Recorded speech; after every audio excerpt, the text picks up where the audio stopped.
Olá, bem-vindo ao programa Entrevista, nesta série em que estamos debatendo, meta por meta, os desafios do Plano Nacional de Educação. Hoje vamos conversar com Patrícia Mota Guedes, gerente de educação da Fundação Itaú Social, sobre a meta número 6. Oferecer educação em tempo integral em, no mínimo, 50% das escolas públicas, de forma a atender, pelo menos, 25% dos alunos da educação básica. Olá, Patrícia, tudo bem? Tudo ótimo. Bem, essa meta 6 é uma das metas que mais custam dinheiro, né? Você ampliar de até 25% dos alunos estudando em uma jornada de 7 horas diária, a jornada atual hoje é de 4, no máximo 5 horas, isso custa dinheiro, demanda mais espaço, mais tempo, mais professor.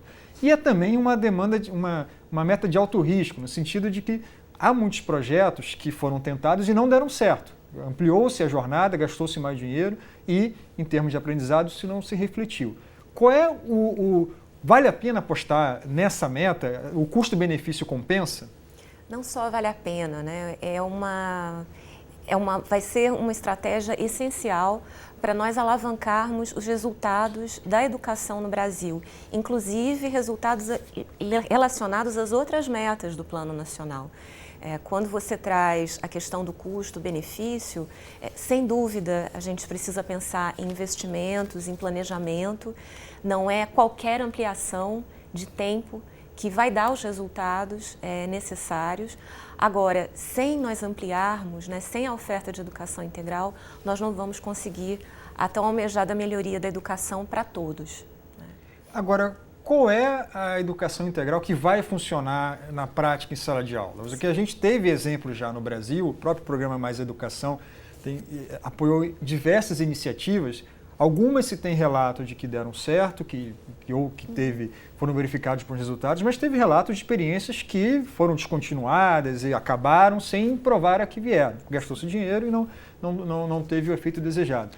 O que a gente sabe no Brasil ou pelo exterior que funciona? O que exatamente funciona nessa área? Bom, nós sabemos hoje já que, por estudos, avaliações, experiências dentro e fora do Brasil, que uma educação integral de qualidade, com resultados, ela precisa se apoiar em um tripé. Né? Quais são esses 3 elementos? Né? Um é a ampliação de tempo, não tem jeito. O nosso país, a média de horas a que uma criança ou um jovem é exposto à aprendizagem é muito pouco.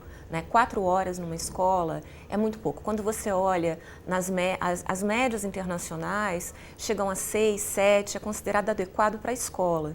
Então, ampliação de tempo aqui é importante, seja para a escola pública ou particular. Né? Para a escola pública isso ainda é mais urgente, porque o aluno de classe média ou alta que estuda numa escola particular de 4 horas ou 5, o que a sua família costuma fazer? Complementa com curso de inglês, dança, esporte, viagens, museus, passeios culturais. Esse tipo de ampliação, às vezes aulas de reforço, né, cobradas. Então, ampliação de tempo é importantíssimo, mas ela sozinha não vai dar conta. Então, o tripé também precisa ser composto na educação integral pela ampliação de tipos de aprendizagem. Então, não é só mais do mesmo, não é só dobrar a carga de matemática, as horas de português. Educação integral é você também pensar em diversificar o currículo, diferentes formas, seja no ensino médio, e aí já tem muita experiência mostrando como para o jovem do ensino médio é importante pensar atividades que envolvam circulação na cidade, parceria para inserção ou uma exploração do mercado de trabalho, para ele ter experiências como estágios, eletivas, né? Mesmo do 6º ao 9º ano, a diversificação do currículo é muito importante. E nas séries iniciais também. Então, diversificar os tipos de aprendizagem, pensando no currículo, muito importante. E o terceiro elemento é a ampliação também dos espaços de aprendizagem. Por quê? Isso as evidências mostram. A escola sozinha não dá conta de toda a exposição de aprendizagem que uma criança e jovem precisa para uma formação plena. Né? E, por melhor que essa escola seja, a educação integral ela vai precisar sim de se incluir em outros espaços, como por exemplo, organizações sociais que oferecem atividades. Hoje o Brasil tem uma riqueza incrível desses tipos de organizações que fazem parceria com escolas ou não. Às vezes fazem parceria com assistência social, mas estão oferecendo qualidade, ações que poderiam entrar numa oferta de educação integral com qualidade.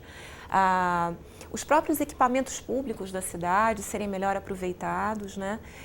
Enfim, é você realmente pensar de uma forma que, claro, mantenha a escola com um papel estratégico, mas não a deixe sozinha.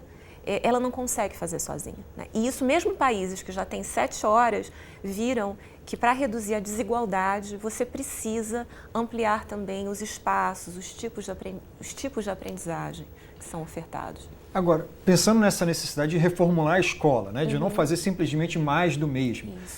Recentemente o Futuro exibiu uma série de programas em que, sobre educação integral, em que um dos relatos de alguns especialistas e até de alunos era isso, de que alguns alunos, inclusive, diziam que não queriam aquela escola por mais tempo, ou seja, eles queriam fugir, né? A gente tem um problema aí de falta de estímulo da escola, de evasão, então isso pode ser mais um elemento até para aumentar a evasão. E aí vem a questão central, que é, se você aumentar sem primeiro reformular o currículo, não deveríamos esperar primeiro fazer uma reformulação do currículo para depois começarmos a pensar na educação integral?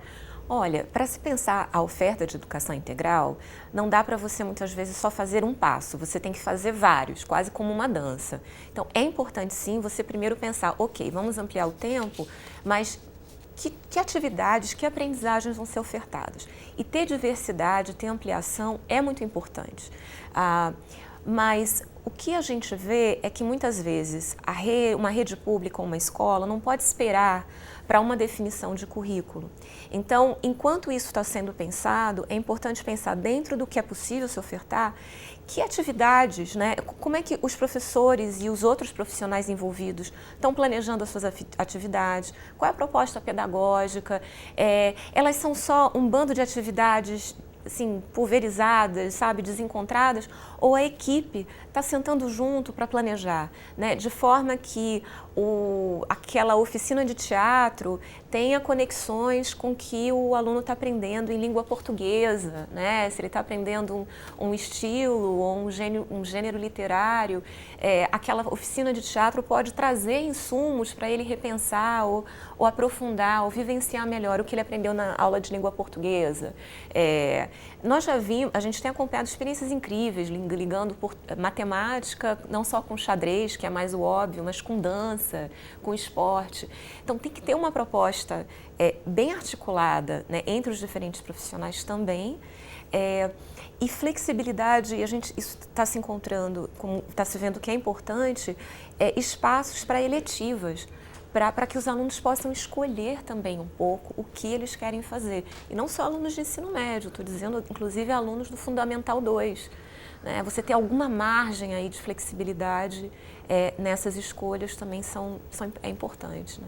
Patrícia, pensando um pouco no papel do governo como de toda essa política, a gente tem uma pergunta de uma professora da Rede Estadual do Rio que toca um pouco nessa questão. Vamos ver. Meu nome é Marta Moraes, sou professora da Rede Estadual, professora de História, coordenadora geral do Sindicato Estadual dos Profissionais de Educação.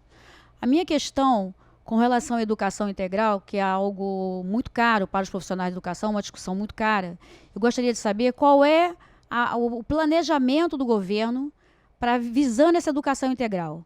Como que o governo buscará implementar, de acordo com o que está previsto no PNE, como será a busca da implementação da educação integral. Porque educação integral, apenas um aluno na escola, sem um investimento, sem uma infraestrutura, sem toda uma formação planejada, ele não alcançará o objetivo. Então, a minha questão é como o governo pretende implementar essa educação integral.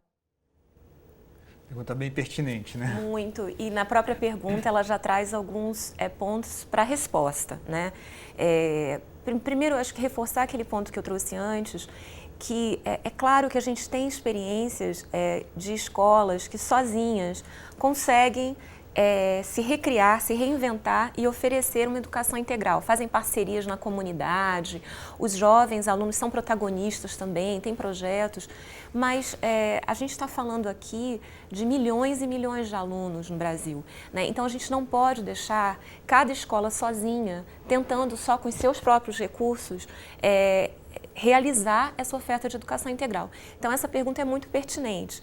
Se a gente tem uma meta aí que fala de educação integral no plano nacional, ela pressupõe esforços de políticas públicas e aí em diferentes níveis do governo, né? Aí não tem jeito, porque nosso país é um sistema federativo, então a gente tem que levar em conta que tem diferentes níveis de governo, há políticas públicas e programas e decisões, inclusive no nível de financiamento, de recursos, que estão sim no nível do governo federal.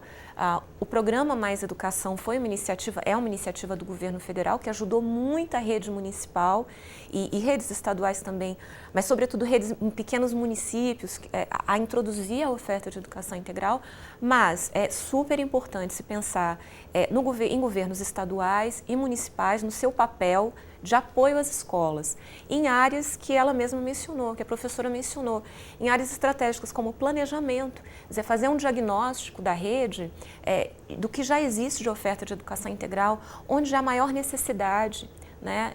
Decisões, inclusive, de priorizar. Vai ser dado prioridade para comunidades mais vulneráveis, né? Daqueles alunos, escolas que mais precisam.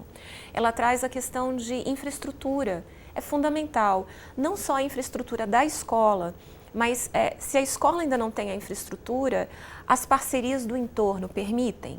Existem experiências aqui no Brasil em que, enquanto você não tem a super escola com ampliação, a parceria no entorno com organizações, outros equipamentos públicos e circulação segura das crianças permite realização de atividades para além do espaço da escola. Mas não dá para negar a importância da infraestrutura, né? Dentro e fora. E também a questão de investimento, porque a gente está falando em investir em profissionais, não é só a infraestrutura física, mas são os recursos humanos, de contratação, não só de professores, mas também monitores, educadores, né, pensando em diferentes parceiros aí para a oferta dessas atividades.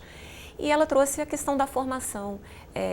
Não dá só para você decretar uma política pública, né, colocar uma meta e deixar os profissionais sozinhos, sem formação inicial e continuada, voltada para a prática, de como você realmente coloca essa educação integral lá na prática, no dia a dia. Agora, como é que se daria essa formação? Seria porque a gente tem novos professores que estão entrando. Sim. E os professores que estão aí já acostumados com o modelo antigo de escola, com esse turno de 4 horas, que dão aulas em várias escolas ao mesmo tempo, enfim, exige uma adequação aí, tanto desses novos quanto dos que já estão aí com essa engrenagem andando. Sem dúvida. Na formação inicial a gente tem muito a avançar. Nós já observamos, hoje já é possível ver um movimento nas universidades, sobretudo públicas, de alguns docentes que começam a tratar de educação integral no currículo da formação inicial do professor, grupos de pesquisa, mas a gente tem que avançar muito mais ainda nesse campo, pensando na formação inicial. Na formação continuada, a gente já observa esforços de formação continuada. Talvez assim, a próxima fronteira inclua um foco maior na prática. Patrícia, muito obrigado pela sua entrevista, muito obrigado a você que nos assistiu e voltamos com mais um programa dessa série que debate meta por meta o Plano Nacional de Educação.